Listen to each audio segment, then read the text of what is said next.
आज के दौर में विज्ञान हर फील्ड में तरक्की की सीढ़ी चढ़ता जा रहा है और आने वाले समय में हमारी टेक्नोलॉजी कहां पहुंच जाएगी इसकी हम कल्पना भी नहीं कर सकते। 100 साल पहले हम उड़ना भी नहीं जानते थे और आज हम दूसरे ग्रहों पर पहुंच चुके हैं। कभी जो कंप्यूटर कमरे जितना बड़ा होता था, आज हम उसे पकड़कर कहीं भी ले जा सकते हैं। ऐसे ही काफ़ी उदाहरण हैं जिनके बारे में हम कभी किसी ने सोचा भी नहीं था। इसी तरह से भविष्य में ऐसे भी आविष्कार हो सकते हैं जिनके बारे में हम कल्पना भी नहीं कर सकते। आज के दौर में हम इतनी तो तरक्की कर ही चुके हैं कि मनुष्य के शरीर के मैक्सिमम पार्ट्स को रिप्लेस कर सकें। केवल मनुष्य का दिमाग ही ऐसा है जिसको आज तक रिप्लेस नहीं किया गया है, लेकिन इस पर भी वैज्ञानिकों की रिसर्च जारी है। आज के वीडियो में हम उस विज्ञान के बारे में बात करेंगे जब कंप्यूटर आपके हाथ में नहीं बल्कि आपके दिमाग में होगा और आपका दिमाग इंटरनेट से कनेक्ट होगा। नमस्कार दोस्तों, मैं हूं गौरव और आपका फिर से स्वागत है आपके अपने YouTube चैनल नॉलेज डोर में। तो दोस्तों, इस वीडियो में आपको न्यूरालिंक के बारे में ही बताने जा रहा हूं कि न्यूरालिंक क्या है, न्यूरालिंक कैसे वर्क करता है। तो चलिए शुरू करते हैं। आइए कल्पना करते हैं भविष्य के उस दौर की जब हमारी टेक्नोलॉजी इस काबिल हो जाए कि हम मनुष्य के दिमाग को एक कंप्यूटर की तरह इस्तेमाल कर सकें, यानी हम उस दौर में अपने दिमाग से सारे मशीनों को कंट्रोल कर सकें। सोचने में ये बात असंभव सी लगती है, लेकिन विज्ञान के डिक्शनरी में असंभव शब्द है ही नहीं। विज्ञान कहता है जो काम आज असंभव लग रहा है, हो सकता है वो भविष्य में संभव हो जाए। तो दोस्तों, हम न्यूरालिंक के बारे में बात करने से पहले न्यूरालिंक फाउंडर इलॉन मस्क की बात करेंगे, जो इस दुनिया का एक सेंसेशन है, जो इस दुनिया को दिन प्रतिदिन एडवांस लेवल पर ले जा रहे हैं।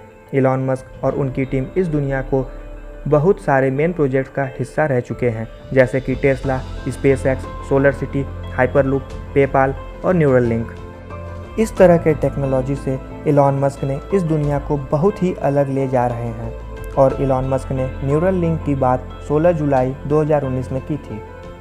अपने महत्वाकांक्षी और इनोवेटिव के लिए जानने वाले इलॉन मस्क ने इस बार पूरी दुनिया को बदल देने की ओर कदम बढ़ाया है। इस बार उनका प्लान अंतरिक्ष के गहराइयों में जाने के बजाय मानवों के दिमाग की गहराई में जाने का है। न्यूरालिंक और न्यूरल कंप्यूटर का इस्तेमाल करके हम साइबॉर्ग बना सकते हैं। अगर आप साइबॉर्ग के बारे में नहीं जानते तो मैं आपको बता दूं, इसका मतलब ऐसे मनुष्यों से है जो शरीर में इलेक्ट्रोड्स तथा अन्य छोटी मशीनों का इस्तेमाल कर साधारण मनुष्यों के मुकाबले अपनी क्षमता को बढ़ा सकते हैं। शरीर में डाले जाने वाली इन छोटी मशीनों को हम न्यूरल लेस कहते हैं। अगर हम एक्सपर्ट्स की माने तो ये न्यूरल लेस हमारी दुनिया को पूरी तरह बदल सकते हैं। मस्क मानते हैं कि जिस गति से आर्टिफिशियल इंटेलिजेंस का विकास हो रहा है, भविष्य में ये इंसानों के लिए खतरनाक साबित हो सकते हैं। उनका मानना है कि एक समय ऐसे आर्टिफिशियल रोबोट्स होंगे जो बुद्धि तथा सोच में पृथ्वी के सबसे बुद्धिमान मनुष्यों से भी आगे होंगे। ऐसी स्थिति में मनुष्यों के ऊपर ही खतरा मंडरा रहा होगा। अगर ऐसी स्थिति से निपटना है तो मनुष्यों का मशीनों पर कंट्रोल होना चाहिए। उनके न्यूरालिंक प्रोजेक्ट का यही उद्देश्य है।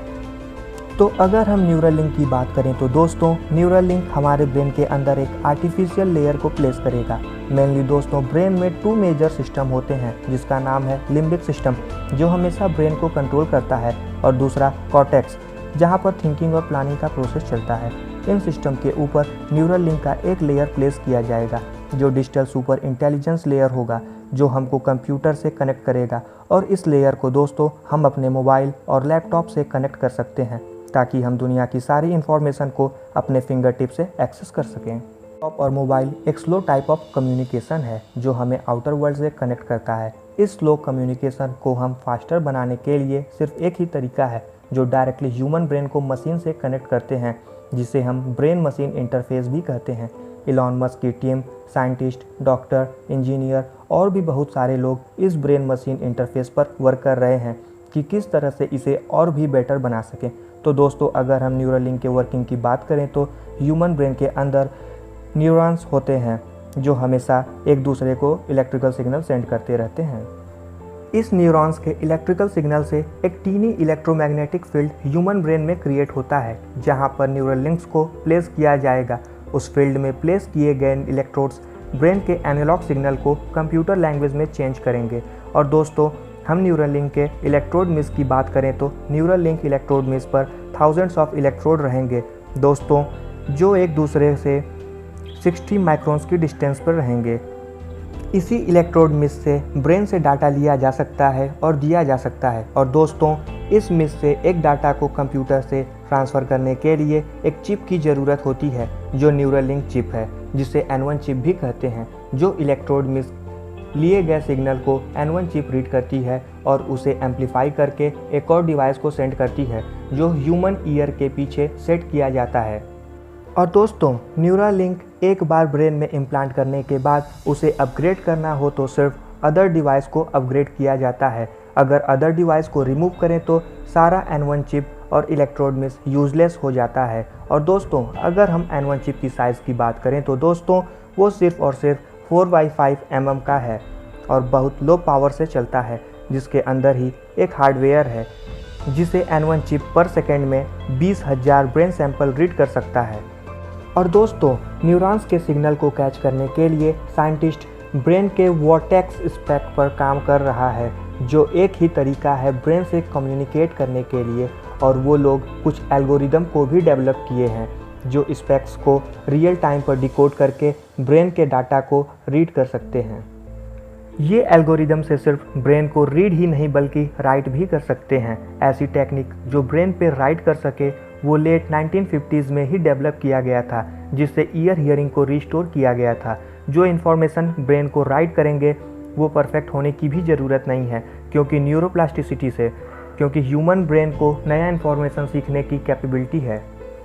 जो इन्फॉर्मेशन ब्रेन से रीड करके राइट करते हैं, उसी टेक्निक को यूज़ करके बहुत सारे डिसीज़न जैसे कि फ्यूचर में डिप्रेशन को भी निकाल सकते हैं और इससे मेमोरी को भी बढ़ा सकते हैं।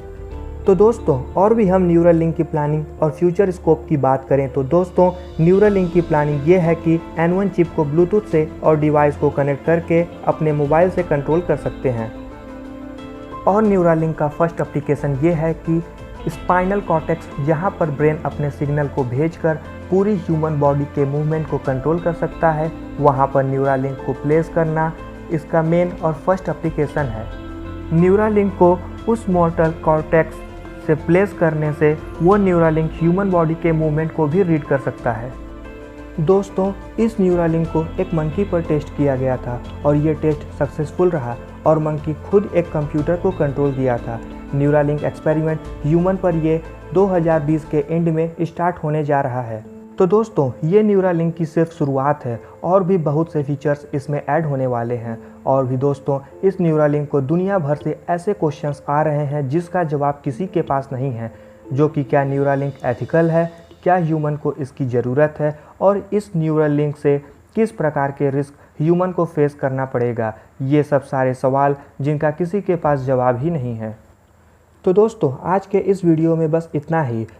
आपको ये वीडियो कैसा लगा मुझे कमेंट सेक्शन में ज़रूर बताएं और भी इसी तरह के टेक्नोलॉजी से रिलेटेड वीडियो देखने के लिए मेरे चैनल को सब्सक्राइब करिए। अगर आपको ये वीडियो अच्छी लगी तो इसे शेयर भी करिए। Thank you.